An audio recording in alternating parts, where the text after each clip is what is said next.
세상 만물의 이름이 명사와 아바타 대명사.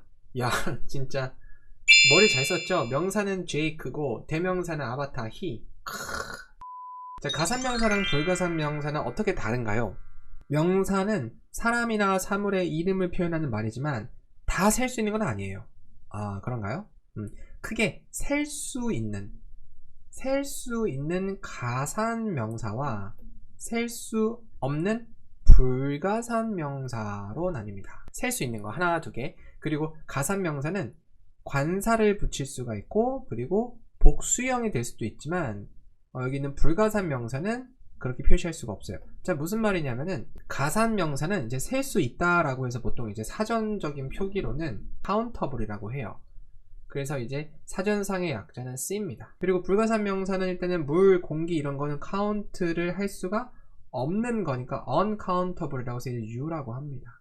그래서 셀 수 있는 거는 이제 셀 수 있는 게 하나일 때는 앞에다가 이렇게 해주는 거고, 그리고 하나가 아닐 땐 뒤에다가 S를 붙여주는 거예요. 그리고 셀 수 없을 때는 앞에다가 이제 A를 붙이거나 뒤에다가 뭐 이렇게 S를 붙일 수가 없습니다. 지금 그 이야기가 여기 들어가 있는 거라고 생각하시면 될 것 같아요. 가장 중요한 거 명사 혹은 대명사의 역할과 자리인데, 일단은 제일 중요한 게 여러분들 어떤 품사를 배우면은 그게 어디에 위치를 하는지를 가장 먼저 이제 공부를 하셔야 돼요. 뭐 다른 문법 용어도 중요하지만 그 자체가 이제 그 단어의 기능이거든요. 그러니까 단어의 뜻만 암기하는 게 아니고 그 단어가 어떤 품사를 가지고 있는지를 일단은 확인을 하시고, 만약에 desk라고 하면은 책상은 품사가 명사니까 명사의 위치에 있겠다. 명사 기능을 한다. 근데 그 자리가 어디냐면 바로 문장의 맨 앞에 주어, 목적어, 그리고 보어드라. 그래서 주어라는 건 지금 보면 동사 앞이죠. 그래서 주어라는 거는 여기를 말하는 겁니다. 그리고 목적어라는 거는 두 가지인데요. 첫 번째로는 이렇게 동사 뒤, 그리고 여기 이제 전치사 뒤. 지금 이게 첫 번째는 얘가 hired가 동사고 얘가 handles가 동사인데 요게 조금 중요해요. 전치사 뒤에도 이렇게 목적어를 쓸 수 있다는 거. 그래서 여기 지금 동사 뒤, 전치사 뒤. 요거 위치 파악해 주시고요. 이렇게 생긴 걸 전치사라고 부르죠. 그리고 보어 같은 경우는 주로 비동사 뒤. 이게 비동사 뒤에 이제 명사가 보어로 왔다는 얘기는 무슨 뜻이냐면은 얘를 A라고 하고요. 이 뒤에 명사, 비동사 뒤를 명사라고 하면은 이 비동사는 이렇게 만들어주는 거예요. 이퀄 관계. 그래서 A는 B다. Barston Group은 is a manufacturer. 제조업체이다. 이렇게 쓴다는 얘기거든요. 근데 이제 우리가 얘를 문장에서 보어 역할을 한다고 부르는 겁니다. 그냥. 자, 한눈에 알아보는 명사 자리. 이게 무슨 말이냐면은 실제로 여러분들이 이제 영어 문장을 만날 때 빈칸이 어떻게 뚫려 있냐면은 여기 보이는 거 있죠, 여러분들. 관사, 뭐 소유격, 뭐 형용사 이런 거 보이죠?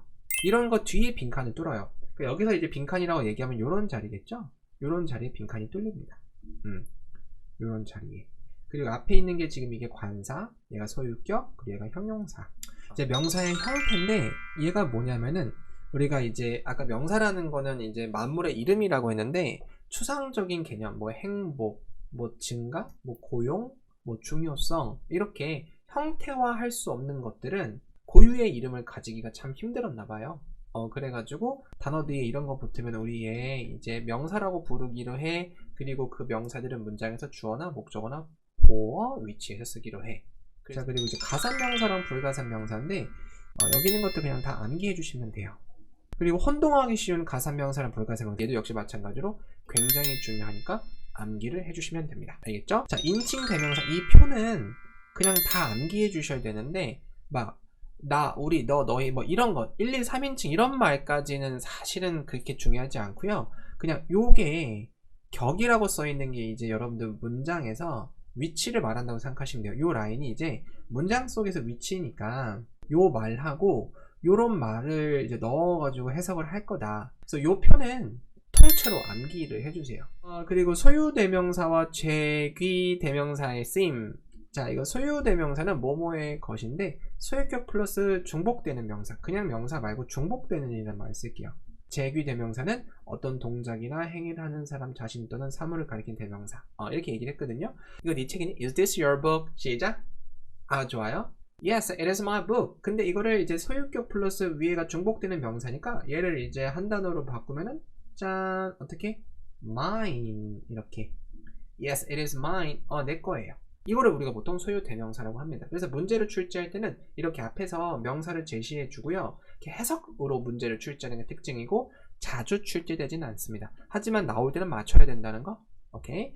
자, 그리고 제귀 대명사는 무슨 뜻이냐면은 주어가 어떠한 이제 동사, 액션을 했는데 그 영향력이 다시 주어에게 돌아갈 때 이렇게 하면은 내가 너에게 이렇게 I love you 이렇게 짠 오케이. 근데 이게 방향이 너가 아니고 나한테 돌아올 때는 내가 내 자신을 사랑할 때도 있잖아요. 그죠? 그럴 때는 어떻게 하는 거냐면은 I love 다음에 이 힘의 방향이 다시 나한테 돌아가는 거야. 이렇게 내가 나를 사랑할 때 그럴 때는 뭘 써주는 거냐면은 여기다가 이제 myself 이렇게 써준다. 그래서 내가 어떠한 동작을 했는데 그 영향력이 다시 주어에게 돌아간다. 그래서 이런 친구를 우리가 제귀 대명사라고 합니다. 다시 돌아가는 거. 다음 페이지 지시대명사랑 부정대명사인데 지시대명사는 가리키는 거예요. 그래서 같은 문장 안에서 앞부분의 비교 대상이 되는 명사가 단수면 that, 복수면 those. 야 저기 저것들 좀 봐. 그러면 look at that이 아니고 저것들은 복수니까 look at those 이렇게 한다. 그리고 야 이것 좀 봐. 그러면 그때는 이것은 this. 야 여기 있는 것들 좀 봐. 그러면 these.